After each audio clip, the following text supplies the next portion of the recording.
السلام عليكم ورحمة الله وبركاته. أماراتي الحلوين، يا رب تكونوا جميعا بخير.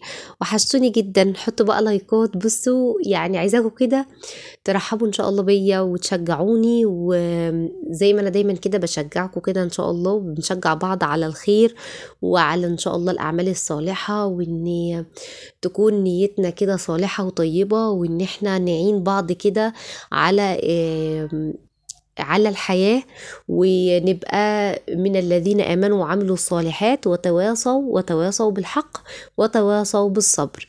يا رب اللهم أمين. ربنا يجعلنا منهم، اللهم أمين يا رب العالمين.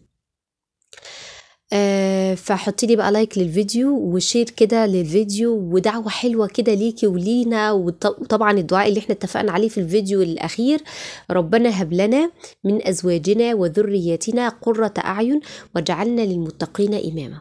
بصوا بقى، طبعا ده فيديو تحفيزي كده وحاجات بقى كده تنشطك ان انت تعمليها بقى.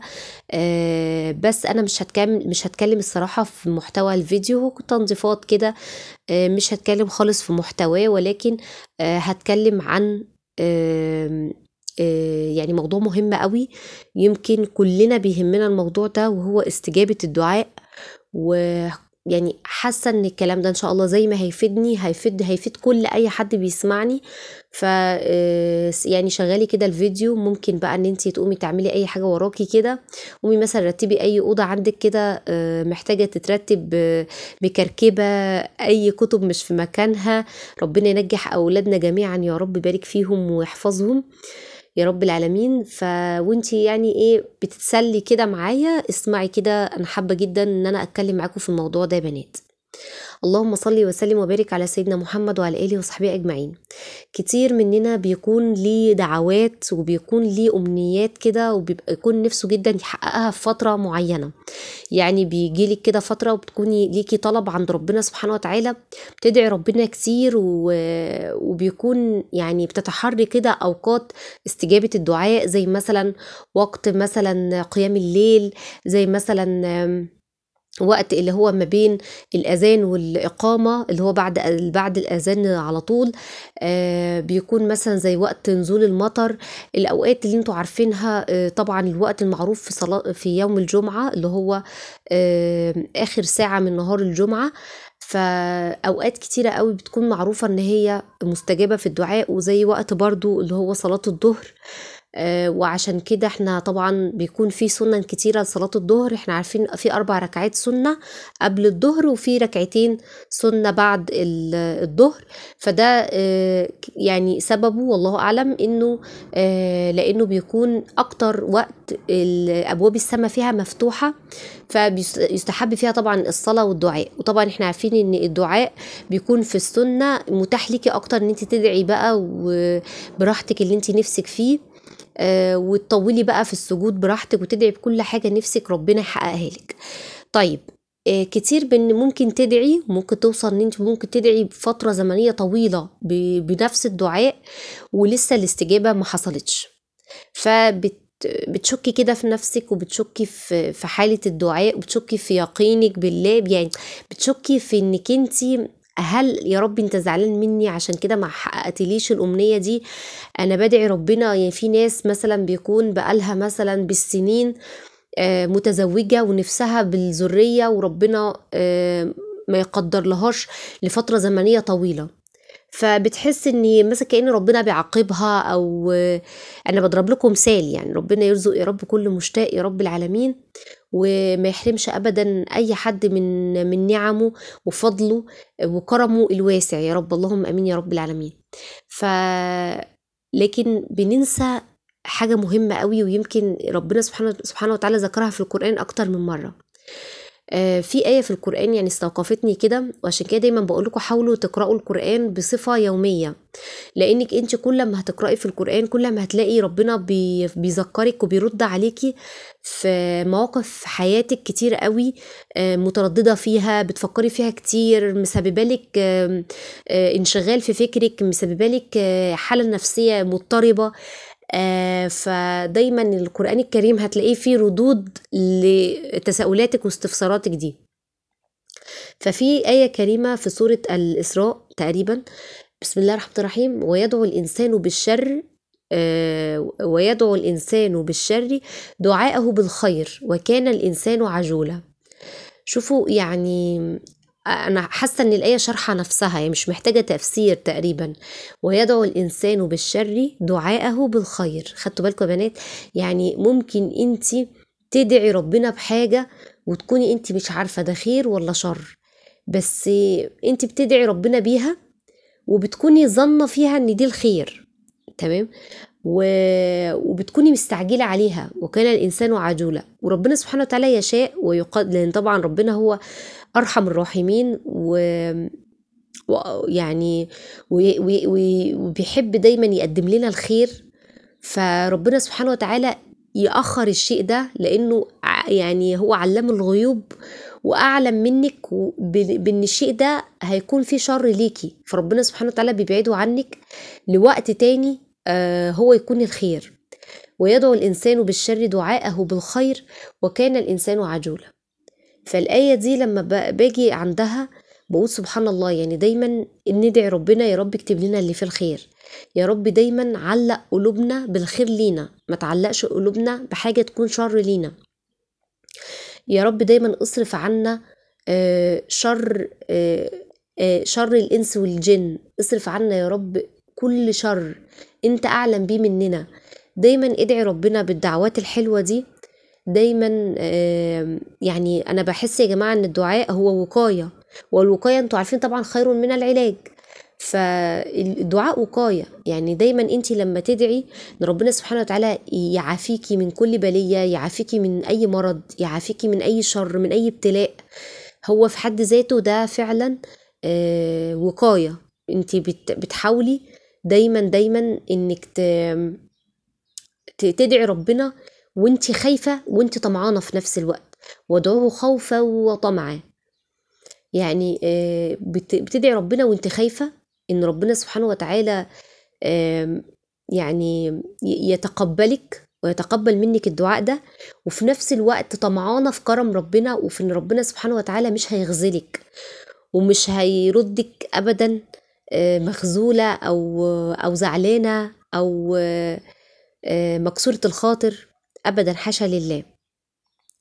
فانا يعني حبيت ان انا من خلال الفيديو النهارده ان انا اتكلم معاكم في النقطه دي، ان دايما لو في عندك ادعيه ودعوات بتدعيها بقالك سنين، بقالك شهور، بقالك ايام مستعجله عليها وبتسعي فيها وبتاخدي بالاسباب، ورغم ذلك ربنا سبحانه وتعالى مقدر لك ان هي ما تتمش، ان هي ما تحصلش، يبقى اكيد ده كان شر ليكي.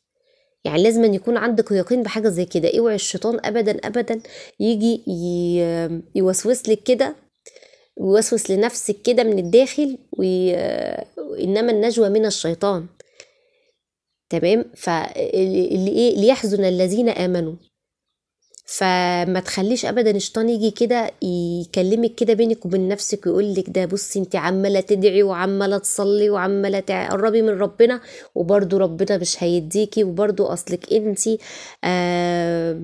ربنا بيعاقبك، اصلك انت فيكي، اصلك انت مش عارفه ايه. لا لا لا لا، الدعاء صدقوني الدعاء ده هو العباده.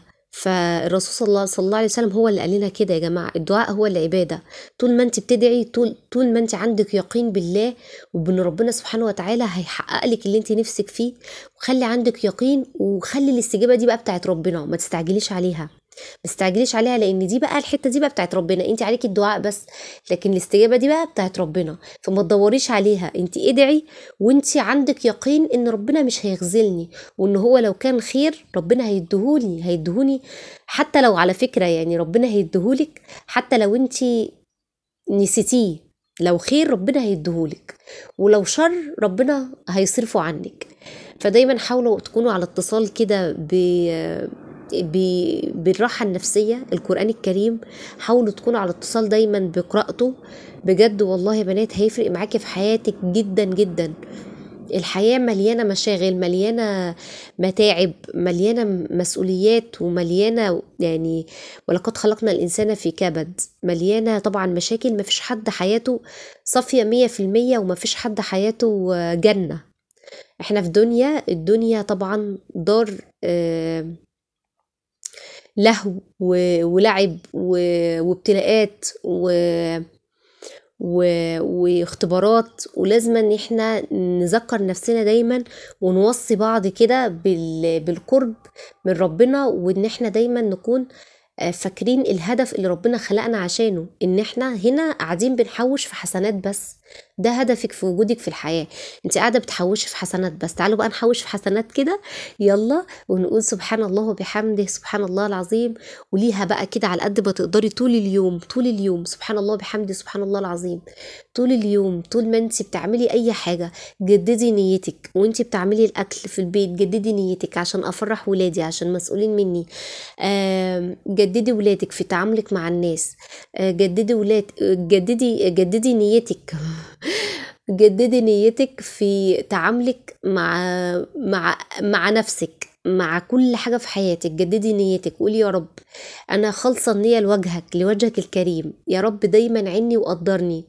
وادعي ربنا إن ربنا يصلح لك حال نيتك وحال عملك، وربنا يعينك ويقدرك على اللي انت نفسك تعمليه واللي الصح انك تعمليه. فدايما ادعوا وصلوا واقرأوا القرآن. خلي علاقتك بربنا قوية، لأن هي دي اللي هتغيرك دايما للأحسن. هي دي دايما اللي هتاخد بإيدك. ما تخليش أبدا أملك في أي حد من البشر، أو يعني دايما خلي ما تزعليش على حاجة. يعني بصوا أنا عايزة أقول لكم ما تزعليش على حاجة أبدا أبدا، ولا تزعلي من أي موقف حد عمله معاكي، أو أي كلام حد قالهولك، أو حد خذلك، أو حد عمل معاكي موقف ما كنتش متوقعاه، أو مثلا اتقال عليكي كلام، أو حد عمل معاكي أي حاجة أذاكي بيها. كل ده احتسبيه عند ربنا سبحانه وتعالى، طالما انت واثقه في نفسك، واثقه انك الحمد لله بتعملي اللي يرضي ربنا، فربنا سبحانه وتعالى دايما هينصرك. وفكري دايما ان الحياه دي في الاخر هتزول، ما فيش حد هيفضل عايش فيها على وجه الارض.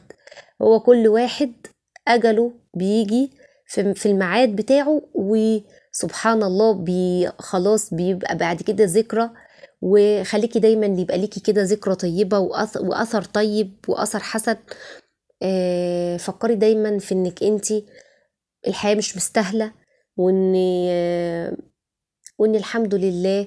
دايما بصي على النعم اللي ربنا اداهالك، حتى لو كانت بسيطة جدا، وانتي نفسك في حاجة اكبر من كده بكتير، او شايفة ناس في نعم اكبر من كده بكتير، قولي الحمد لله انا راضية بحياتي. الله اعلم اللي انت شايفاهم ان هم عندهم نعم اكتر منك بكتير، الله اعلم ناقصهم ايه. ممكن يكون عندك وانتي طبعا عشان النعمة دي عندك فمش حاسة بيها. دايما الانسان لما بيكون عنده نعمة ما بيحسش بيها، غير لما ربنا يكفيكوا شر زوال النعمة يا رب. لما بيحصل فيها نقص بيحس بقيمتها. شوفوا يعني اقل مثال، مثلا احنا المية مثلا لما بتقطع، يعني بصوا انا هجيب لكم اقل مثال.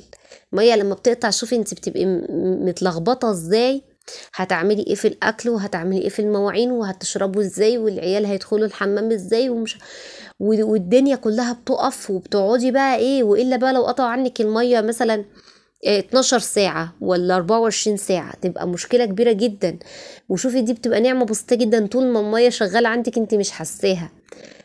قيسي على كده اي نعمة في حياتك. سبحان الله، ايديك اللي بتحركيها دي وبتعملي بيها كل حاجة، لو تعورتي كده تعويرة كده في صباعك تلاقي نفسك مش عارفة تمسكي الطبق كويس، مش عارفة تتناولي حاجة سخنة، مش عارفة تعملي، تقولي سبحان الله. ده كل حاجة نعمة، وإن تعدوا نعمة الله لا تحصوها.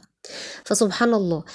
عايزة اقول لكم ان الفيديو ده كان قديم عندي على القناة، حتى من ايام المطبخ القديم، من ايام ما كان الحوض عندي اللي هو الستانلس ده، قبل يعني التجديدات وكده. انا حبيت يعني ان انا اتكلم معاكم في الموضوع ده، وقلت خلاص انا هجيب اي فيديو من فيديوهات عندي قديمة وهدردش معاكم كده. وان شاء الله يا رب تكونوا كلنا استفدنا من الكلام ده، وانا اولكم يا رب. يا رب يجعله كده في ميزان حسناتنا، ويا رب يعني الكلام ده انا بسمعه لنفسي والله يا جماعة قبل ما اسمعه لكم. لان الانسان بطبعه العجلة، وبطبعه ان احنا مستعجلين على كل حاجة بنتمناها من ربنا. كل حاجة بنكون مستعجلين عليها، بس دايما نقول الحمد لله، ودايما نفكر ان ده الخير لينا. وهتلاقي دايما طول ما انتي عايزة تمشي في طريق الصح الطريق المستقيم، الصراط المستقيم، اهدنا الصراط المستقيم، هتلاقي ربنا دايما بيبعتلك يعني بشاير خير كده، ان انتي الحمد لله ماشية صح، وان ربنا سبحانه وتعالى بيبدأ يظهر لك حكم في اي حاجة بيأخرها عليكي. فسبحان الله، قولوا دايما الحمد لله رب العالمين، واقول لكم السلام عليكم ورحمة الله وبركاته.